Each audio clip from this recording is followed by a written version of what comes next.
Tingnan mo nga itong bunso ko na ito, marunong na ngang pumili ng damit niya mag-isa.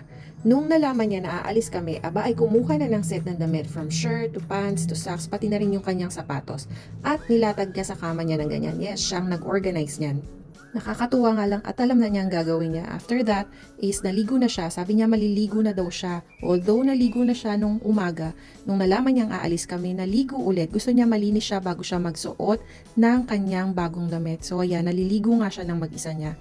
At nakakatuwa nga lang din kung paano niya punasan yung kanyang sarili after taking a bath. So ganyan, winawagwag niya talaga yung kanyang hair para mawala nga naman daw yung water sa buhok niya. So yan, wagwag ng bongga. And then after that, syempre susuot na niya yung damit niya.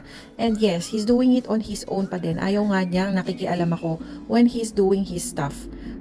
From ligo, sa pagsuot ng damit, sa pagsuot ng socks, and also, siya na din yung magsusuot ng sapatos niya ng sarili niya. O, di ba hindi na talaga ako nahihirapan alagaan tong batang to eh. At 3 years old, he can do things on his own na.